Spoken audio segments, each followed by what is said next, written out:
जय हिंद साथियों। भारत धाम मेमोरियल निर्माण और भारत को पुनः महान बनाने के लिए छत्रपति शिवाजी महाराज, महाराणा प्रताप, भगत सिंह इत्यादि की खोज में आज की माता या आने वाले समय में बनने वाली माता, जो भी जैसे हमारी जीजाबाई थी, हमारी महारानी जयवंताबाई थी, या हमारी विद्यावती जी थी, या हमारी प्रभावती बोस जी थी। आप शायद आज के जो ये इंस्टाग्राम और व्हाट्सएप यूनिवर्सिटी की दुनिया चल रही है, शायद बिना गूगल किए ना जान पाएँ कि प्रभावती बोस जी कौन थी। तो अभी हम बताना उचित समझते हैं कि प्रभावती बोस जी सुभाष चंद्र बोस जी की माता जी थी, विद्यावती जी भगत सिंह की माता जी थी, जीजाबाई जी छत्रपति शिवाजी महाराज की माता जी थी, और महारानी जयवंताबाई महाराणा प्रताप की माता जी थी। व्हाट्सएप यूनिवर्सिटी और ये फूहड़ता की बढ़ती इंस्टाग्राम की दुनिया से थोड़ा बाहर निकलेंगे तो अपने महावीर या फिर अपने जो महारानियाँ थीं उनको जानेंगे और उनसे प्रभावित होने का प्रयास करेंगे, बजाय कि जो ये इंस्टाग्राम पे चल रही है ये दुनिया, जो भारत को आज जैसे ये सोशल मीडिया या भारत का होता हुआ पश्चिमीकरण भारत को बर्बाद कर रहा है, वैसे ही कल या बीते हुए कल में भारत को किसने परतंत्र किया था या कैसे हुआ था, ये ना जानने का प्रयास करेंगे। और ऐसे ही ना प्रयास करने की वजह से एक समय आएगा भारत की दुर्दशा फिर से वैसे ही हो जाएगी। परतंत्र तो नहीं, लेकिन अगर आप खुद एनालिसिस करेंगे, विचार करेंगे, तो आज भी किसी न किसी रूप में आप परतंत्र हैं। चाहे आपको पीजी या ग्रेजुएशन करने के बाद कोई 8 पास कंट्रोल कर रहा है तो भी तो इसको परतंत्रता ही माना जाएगा। चाहे एक 8 पास या 5 पास कोई छोटा सा फूहड़ता लाता है देश में, उसके पीछे आप वायरल होने के बाद आप उसी को हर जगह पर शेयर एंड देखने लगते हैं या दिखाने लगते हैं। अभी क्या नाम लें, क्योंकि ये भारत आह्वान पत्र चल रहा है, तो भारत आह्वान पत्र, ये भारत को आह्वान क्यों किया जा रहा है? जो ये जीजाबाई थी इन्हीं के लिए है ये आह्वान पत्र कि वर्तमान में अगर हमको महारानी जयवंताबाई या माई जीजाबाई या प्रभावती बोस या विद्यावती जी की खोज पूर्ण करनी है तो हम इनको कहाँ से पाएंगे? सबसे पहले हम बताते हैं कि हम खोज क्यों कर रहे हैं। वैसे साधारण मनुष्य के, असाधारण मनुष्य के या अति असाधारण मनुष्य के, नॉर्मल मनुष्य के जीवन के 3 चरण होते हैं। हम चाहेंगे जो ये वीर बासा हैं वो सारे के सारे तीसरे चरण में खुद जाएं, और तीसरे चरण में जाने के बाद पूरे देश के युवाओं को तीसरे चरण में जाने के लिए अपने कार्य से प्रेरित करें। अब तीसरे चरण में कोई भी वीर बासा कैसे जाएगा? जो छत्रपति शिवाजी महाराज थे वो शिवाजी महाराज थे। छत्रपति शिवाजी महाराज बनने में उनकी माता जीजाबाई का बहुत बड़ा रोल था। कारण क्या है कि माई जीजाबाई ने उनके अंदर बचपन से लेकर के, जैसे जो जीजाबाई का दूसरा लड़का था वो साहू जी भोसले महाराज के पास रहता था, और जीजाबाई ने बचपन से ही उनके अंदर स्वराज भरा। जैसे आज हमारी माताएं अपने बच्चों के अंदर इंस्टाग्राम भर रही हैं, आज हमारी माताएं अपने बच्चों के अंदर फूहड़ता भर रही हैं। ऐसा नहीं है कि ऐसा कहा जा सकता है कि फूहड़ता बच्चे कर रहे हैं, माताओं को पता नहीं है। खूब पता है, उनको बस वायरल होना है, उनको बस व्यू चाहिए। तो जैसे हमारे जीजाबाई ने कभी स्वराज भरा था, वैसे आज की हमारी माताएं, हमारी बहनें देश प्रेम या राष्ट्रवाद बच्चों के अंदर भरेंगी, तभी जाकर के हम अति असाधारण मनुष्य के जीवन के तीसरे चरण में पहुंच सकते हैं। अन्यथा आज पैदा हुए हैं, कल तो मरना ही है। सेम हम वर्तमान में जो खोज कर रहे हैं, आज की माताओं में, आज की बहनों में जीजाबाई से प्रेरणा लेकर के खुद को जीजाबाई जैसा मान करके अपने बच्चे के अंदर उस प्रकार की प्रेरणा भरना जो कि देश के बारे में सोचे, जो कि देश प्रथम की भावना रखे। और वो कैसे रखेगा, वो क्यों रखेगा और किस लिए रखेगा, वो तभी आज की माताओं और बहनों को समझ में आएगा जब वो जीजाबाई की ओज को, जीजाबाई के तेज को समझ पाएंगे या समझने का प्रयास करेंगे। जैसे कभी जीजाबाई के सामने था कि बच्चों को कोई उठा ले जाता था, माताओं को कोई उठा ले जाता था, बहनों को कोई उठा ले जाता था, तो उनके अंदर उनकी ओज ने, उनके तेज ने उसको रोकने के लिए अपने बेटे के अंदर स्वराज भरा। आपको आपके बाजू में कोई समस्या नहीं दिख रही, आपको आपके गांव में कोई समस्या नहीं दिख रही, आपको आपके घर में कोई समस्या नहीं दिख रही है। आप मुग़ल काल से लड़ने की आपको या आपके बेटे को ज़रूरत नहीं है। आपको आपके बेटे को अपनी घर की समस्या संभाल लेना सबसे बड़ी बात है। घर से निकलिए, समाज देखिए, समाज से निकलिए, गांव देखिए, गांव से निकलिए आप अपना जिला देखिए, जिला से निकलिए अपना राज्य देखिए, राज्य देखने के बाद अपना देश देखिए। आप अपने, जैसे कभी माता जीजाबाई ने शिवाजी महाराज के अंदर स्वराज भरा था, आज हम अपने बेटे के अंदर घर को छोड़ के पड़ोसी नहीं बनना चाहते। पड़ोसी मर रहा है, मरन दो। हम निवेदन कर रहे हैं, हम इंस्टाग्राम की फुहड़ता को नहीं बंद कर पाएंगे, लेकिन अगर जीजाबाई या फिर महारानी पद्मिनी की ओज को आपने एक बार सोचा, विचार किया कि किस चीज़ को लेकर दुनिया का सबसे खतरनाक मौत होता है जिंदा आग में जल के मर जाना। 36 प्रकार के मौत हैं और उस 36 में सबसे खतरनाक मौत है खुद को जिंदा आग में समर्पित करना। महारानी पद्मिनी के उस तेज को, महारानी पद्मिनी की उस ओज को आप तनिक विचार कीजिए, कैसा रहा होगा। किसकी लाज बचाने के लिए? क्या सिर्फ रावल रतन सिंह की लाज बचाने के लिए महारानी पद्मिनी ने जौहर किया था? रावल रतन सिंह जी तो उस समय नहीं थे, मर चुके थे। क्या हमारी आज की भारतीय नारियों के लाज को, सम्मान को बचाने के लिए उनके मन में ये विचार नहीं रहा होगा कि मेरे यहाँ जाने से आने वाले समय में भारतीय नारियों के लिए, भारतीय महिलाओं के लिए एक मिसाल पेश होगा। और उस जो उन्होंने मिसाल पेश किया, अपने को जिंदा आग में समर्पित कर दिया। उसी मिसाल को पेश करने के बाद जिनके लिए उन्होंने मिसाल पेश किया था, आज वही इंस्टाग्राम पे। अब हम अपने शब्द को यहाँ रोक रहे हैं, मतलब महारानी पद्मिनी के साथ इन लोगों का क्या नाम और क्या शब्द यूज करें, लेकिन आप समझिए, क्या इसी इंस्टाग्राम पर मतलब जिस स्तनपान में महारानी जीजाबाई ने स्वराज पिलाया छत्रपति शिवाजी महाराज को, आज उसी स्तन का इस्तेमाल हो रहा है सिर्फ इंस्टाग्राम पर फॉलोअर्स बढ़ाने के लिए। कहीं भी छत्रपति शिवाजी महाराज का अगर एक अंश मात्र भी किसी युवा के अंदर होगा, तो आपकी जो भी हो, जैसे भी हो, वो 1 सेकंड के 100वें हिस्से में आपकी इस सुंदर काया पर थूकने की क्षमता रखता है। तो और आपको लग रहा है कि नहीं, पूरी दुनिया हमको देख रही है, पूरी दुनिया, नहीं, ये आपकी गलतफहमी नहीं है, ये आपकी बहुत बड़ी गलतफहमी है कि जो है दुनिया आपको देख रही है। आप अगर कभी समाज के उस दौर में आओ जहाँ पर सबको सम्मानित किया जा रहा है, हर व्यक्ति को उनके कार्य के लिए, चाहे भले उन्होंने अपने गांव की नाली अपने दम पर साफ़ करवाई हो, उस जगह पर अगर नाली साफ़ करने के लिए भी किसी को सम्मान दिया जा रहा होगा, उस समय भी अगर आपको मंच पे बुला लिया जाएगा और आपसे पूछ लिया जाएगा कि क्या आपको एक ऐसा सम्मान बताइए जिस सम्मान के लिए आपको यहाँ पर सम्मानित किया जाए, जिस कार्य के लिए आपको यहाँ पे सम्मानित किया जाए, क्या आप इस समय कह पाएंगी नहीं, मैंने जो इंस्टाग्राम पे स्तन दिखा करके फॉलोअर बढ़ाए हैं उसके लिए मेरा भी सम्मान बनता है? हम कह रहे हैं भारत की महारानियों का नाम बढ़ाना आपके बस की नहीं, आपके कुल के बस की बात नहीं है, तो उनका सम्मान घटाइए भी मत। ये हमारा आपसे विनम्र निवेदन है।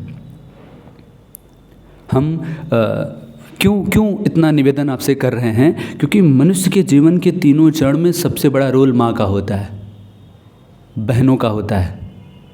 अगर आज ये इसी प्रकार से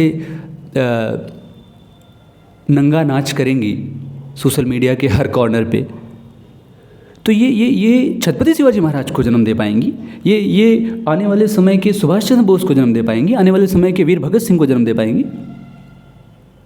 और जन्म देना तो दूर, क्या वर्तमान में पल रहे, वर्तमान में बढ़ रहे उनकी रिश्तेदारी में, उनके किसी भी समाज के किसी भी बच्चे के सामने कह सकती हैं, कुछ ज्ञान देने जा सकती हैं, बेटा ये पार्टिकुलर जो समस्या हमारे घर में हुई है, इस समस्या का हल कुछ निकालो।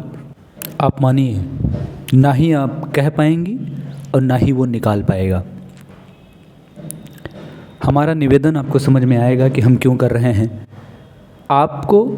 और जो ऐसा नहीं है कि पूरे भारत में 10 भगत सिंह थे, ऐसा नहीं था कि पूरे भारत में छत्रपति शिवाजी महाराज 28 थे, ऐसा नहीं है। महाराणा प्रताप कई थे।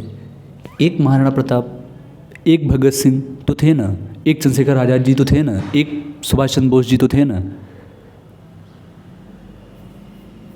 आप अपने बच्चे को किस तरफ ले जा रही हैं, हम क्या निवेदन कर रहे हैं, इस पर आप विचार करना। अदरवाइज़ कल नहीं परसों वो नचनिया बन के मरे या वो वीर भगत सिंह, मरना तो है ही है। और हमें पूरी उम्मीद है कि आपका बेटा एक इंस्टाग्राम पे नंगा नाच करे या आपकी बेटी इंस्टाग्राम पे नंगा नाच करे, गर्व तो इस पर आपको नहीं होगा। और अगर हो रहा है तो इसमें विचारी इस बात के लिए नहीं होना सबको ज़रूरी है कि नंगा नाच कर रही है बेटी और मगन हो रही है माँ। विचारी तो यह इतना ज़रूरी है कि जिस प्रकार से कभी टिकटॉक बंद कराया गया था, उसी प्रकार से इस समय इंस्टाग्राम की इस बढ़ते फुहड़ता पर भी विचार करना ज़रूरी है। उतना ही विचारी है जितना कभी टिकटॉक को लेकर के विचारी हुआ था। भले मुद्दा था उस समय वार का, लेकिन वार के मुद्दे पे टिकटॉक बंद हुआ अलग बात थी। वार से भी बड़ा मुद्दा है इस समय अगर ऐसे ही फुहड़ता बढ़ रही हो, ऐसे ही देश के युवा या देश की युवतियाँ बर्बाद हो रही हों।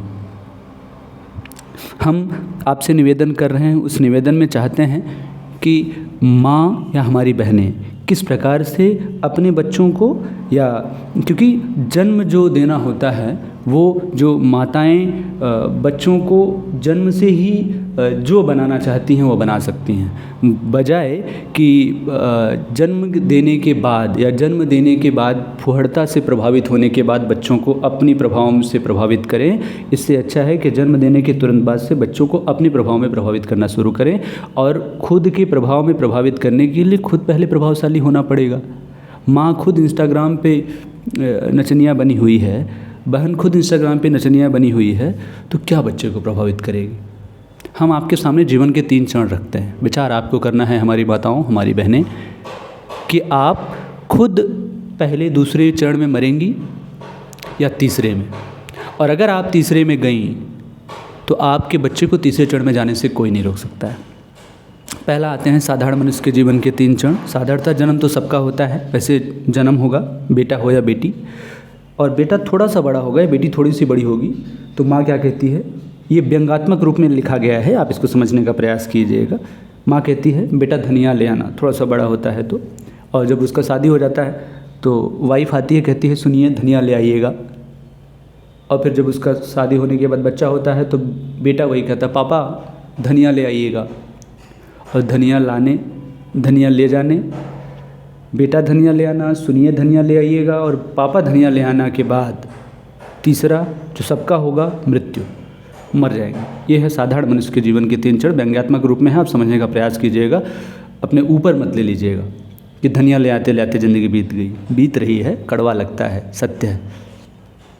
असाधारण मनुष्य के जीवन के 3 चरण, वैसे ही इनका भी जन्म होता है, परंतु जो इनकी माँ होती हैं वो कहती हैं बेटा सबसे आगे जाना है तुझे।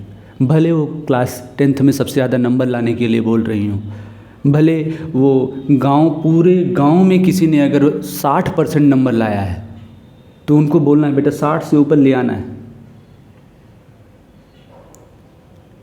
और अगर गांव में हाईएस्ट स्कोर 35% है तब पर भी माँ का उद्देश्य बस यही होगा बेटा ज़्यादा नंबर तुझे लाना ही नहीं है, 36 लाना है बस।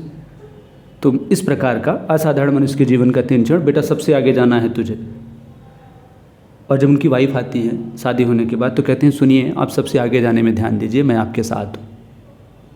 और उसी दूसरे का तीसरा चरण, बेटा कहता है पापा आप सबसे आगे निकलने में ध्यान दो, मेरी फिक्र छोड़ो।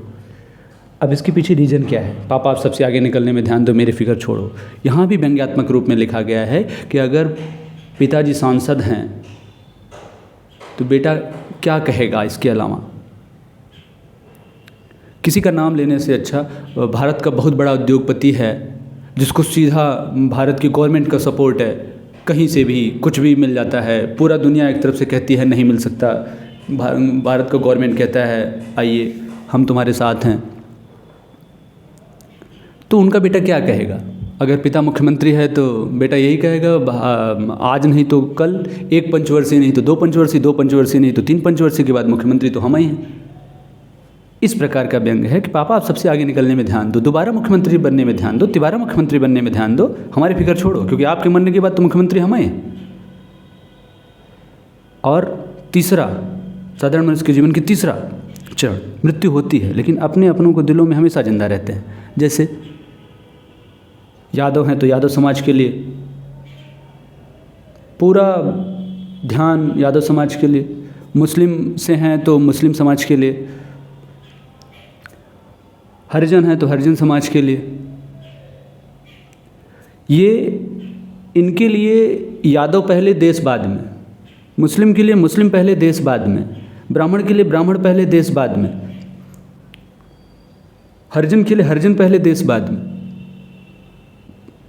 देश तो प्रधानमंत्री के लेवल का हो गया, राज्य पहले, राज्य बाद में पहले यादव, राज्य बाद में पहले मुसलमान, राज्य बाद में पहले हरिजन। अरे राज्य पहले हरिजन बाद में हो सकता था, राज्य पहले यादव बाद में हो सकता था, राज्य पहले मुसलमान बाद में हो सकता था, नहीं ये। लेकिन जब ये मरेंगे ना तो सदैव अपने समाज के लिए, अपनों के समाज के लिए सदैव जिंदा रहेंगे। अब आते हैं जिनके लिए हम माताओं से निवेदन कर रहे थे कि नंगा नाच छोड़ो। तीसरा चरण, अति असाधारण मनुष्य के जीवन का तीसरा चरण। मनुष्य के जीवन के तीसरे चरण में आता है अति असाधारण मनुष्य का जीवन, और अति असाधारण मनुष्य के जीवन के 3 चरण में से पहला है जो जन्म लेते हैं, जैसे सभी वैसे ये भी लेते हैं। लेकिन इनकी माँ महारानी जयवंताबाई, माई जीजाबाई या प्रभावती बोस जी या विद्यावती जी की तरह कहती हैं बेटा भारत देश को सबसे आगे ले जाना है तुझे। और जब इनकी पत्नी आती हैं, धर्मपत्नी आती हैं, तो कहती हैं सुनिए आप हमारे भारत को सबसे आगे ले जाने की विजन में मरते दम तक जो भी प्रयास कर रहे हैं आप करिए, उस प्रयास में हम आपके साथ हैं। जैसे महारानी पद्मिनी, रावल रतन सिंह के मरने के बाद उन्होंने जो प्रयास किया राज्य को बचाने का, उन्होंने महारानी पद्मिनी को बचाने का सिर्फ प्रयास तो नहीं किया ना, उन्होंने जो प्रयास किया राज्य को बचाने का प्रयास किया।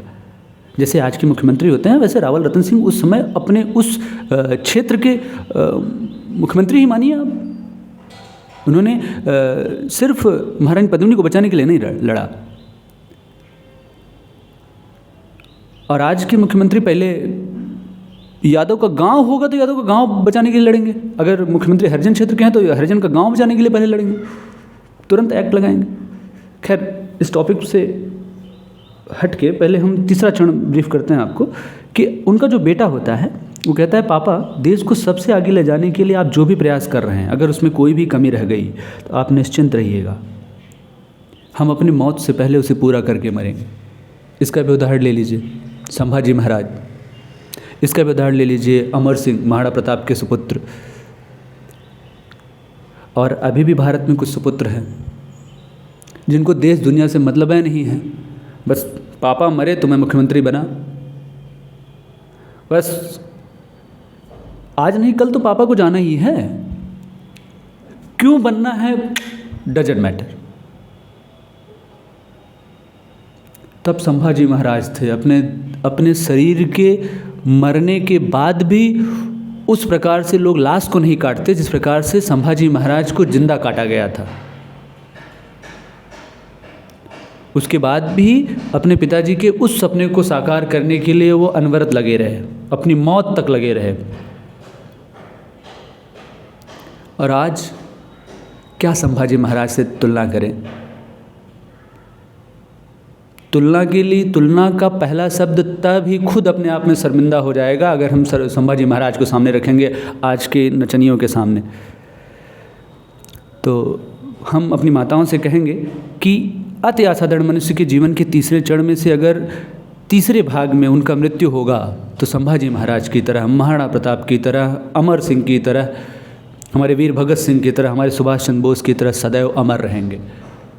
अब हे माताएं, हे मेरी बहनें, निर्णय आपको लेना है कि खुद नचनिया बन के बेटे को एक नचनिए की बेटा या बेटी के रूप में उस बेटे का अंतिम संस्कार करना है, या खुद महारानी जीजाबाई जैसा ओज अपने अंदर लाना है, या खुद महारानी जयवंताबाई जैसा ओज अपने अंदर लाना है, प्रभावती बोस जैसा अपने बेटे के अंदर देश प्रेम भरना है। ये निर्णय आपके हाथ में। और अगर आपको लग रहा हो कि जो ये सोशल मीडिया पर फुहड़ता बढ़ा करके आप किसी भी सम्मान के योग्य हैं, आपको लगता है कि इससे जो फॉलोअर्स बढ़ रहे हैं, इससे जो पैसा आ रहा है, उससे हमारा रोजी रोटी चल रहा है, मेरी माताओं, मेरी बहनों, ये तो जो आपके गांव में कुछ न कुछ ऐसे कुत्ते होंगे जो किसी के द्वारा पाले नहीं गए हैं। जो पाले गए कुत्ते होते हैं वो अलग हैं, जो कुत्ते नहीं पाले गए हैं वो भी दूसरों को 10 गेट पर जा कर के बैठते हैं तो उनको कौरा मिल जाता है। कुत्ते भी अपना जीवन यापन तो कर ही ले रहे हैं, और उसी जीवन यापन करने के लिए सोचो कुत्तों से बदतर ज़िंदगी आपको जीनी पड़ रही है, कि जिसको बचाने के लिए हमारी महारानियों ने जौहर कर लिया, हमारे वीर पुरुषों ने साका किया, आज आप उसी का नमूना प्रदर्शित करके फॉलोअर्स बटोर रहे हैं। सोचो कुत्ते कितने अच्छे हैं आपकी तुलना में। खैर, हमारी शब्द अगर आपको बुरे लगें तो उसके लिए हम क्षमा प्रार्थी हैं, लेकिन क्या करें, जिस प्रकार के लोग रहते हैं उस प्रकार की वाणी ही उनको समझ में आती है। हम अपनी वाणी के लिए जो भी शब्द इस्तेमाल किए उसके लिए शर्मिंदा हैं, लेकिन माफ़ करने के बावजूद भी आप कोशिश कीजिएगा कि आप इस ओज में अपने बच्चों को ला सकें, इस तेज में अपने बच्चों को ला सकें। हम क्यों वीर भाषा का निर्माण इस देश में कर रहे हैं? हमारा उद्देश्य है, हमारा भी मानो तो स्वार्थ है। इस स्वार्थ में देश हित है, इस स्वार्थ में यादव हित नहीं, इस स्वार्थ में मुस्लिम हित नहीं, इस स्वार्थ में क्षत्रिय हित नहीं, इस स्वार्थ में हरिजन हित नहीं, इस स्वार्थ में देश हित है। और वीर भाषा का निर्माण हम 1 लाख नहीं, करोड़ या 1 संख कोशिश कर लें, हमारी कोशिश को सफल तभी किया जा सकता है जब हमारी माताएं, हमारी बहनें अपने बच्चों को इस प्रकार के तेज भरने के लिए उनके साथ हमेशा प्रभावशाली रूप से प्रभावित करने का प्रयास करें। कारण, पूरा कमरा आज रूम में जाइएगा, जितने भी इंस्टाग्राम पे नचनिया नाच फाने हुए हैं हमारी बहनें, वो आज जाएं कमरे में, कमरा बंद करें, एक सफ़ेद कलर का बल्ब लें, एक किसी दूसरे कलर का बल्ब ले लें, एक रेड कलर का ले लें या येलो कलर का ले लें, किसी भी कलर का बल्ब लें जो अलग अलग कलर का जलता हो। पूरे कमरे में जब अंधेरा हो तो उस वाइट वाले बल्ब को लगाइए। वाइट वाले बल्ब को जब आप जलाएंगे तो पूरे कमरे में सफ़ेद प्रकार की रोशनी फैलेगी। तुरंत फिर उस बल्ब को बंद करके दूसरा बल्ब लगाइए। जब आप रेड कलर का बल्ब लगाएंगी, बल्ब को ऑन करने पे रेड कलर का बल्ब रेड कलर के प्रकाश से प्रकाशित होगा वो कमरा। फिर आप येलो कलर का बल्ब लगाइए। मतलब कि आप कमरे में जिस प्रकार का प्रकाश आप फैला रही हैं, जिस प्रकार का बल्ब आप लगा रही हैं, उसी प्रकार की रोशनी कमरे में फैल रही है। तो जब छोटे से कमरे में आपके बल्ब लगाने से उसी प्रकार की रोशनी फैल रही है, तो इस देश में जो आप ये प्रदर्शित कर रही हैं, किस प्रकार की रोशनी आप फैला रही हैं? माँ जननी होती है देश की, माँ जननी होती है बच्चों की। माँ ही इस प्रकार का प्रकाश फैलाएगी तो किस प्रकार का प्रकाश फैलेगा इस देश में? क्योंकि जिस प्रकार के प्रकाश से प्रकाशित होगा कमरा, उसी प्रकार से जिस प्रकार का प्रकाश इस देश में फैलाया जाएगा, उसी प्रकार के प्रकाश से प्रकाशमान पूरा देश हो जाएगा। अब ये आपको सोचना है, क्या हम स्तन प्रदर्शित करें? आज आपके स्तन प्रदर्शन का प्रभाव देखिए। कॉमेडी के रूप में लड़के कुछ संतरा लगा के टहल रहे, कैसा लगेगा आपको जब आपका बेटा आपके सामने संतरा लगा के आ जाए? माँ देखिए, मैं आपके प्रभाव से प्रभावित होकर क्या करूं, संतरा लगा के टहल रहा हूं, देखिए एकदम वैसा ही जैसा आप। कैसा लगेगा आप खुद विचार कीजिएगा। माँ हमें माफ़ कीजिएगा अगर आपको हमारे शब्द कटु लगें तो, लेकिन इस कटु शब्द की ज़रूरत है।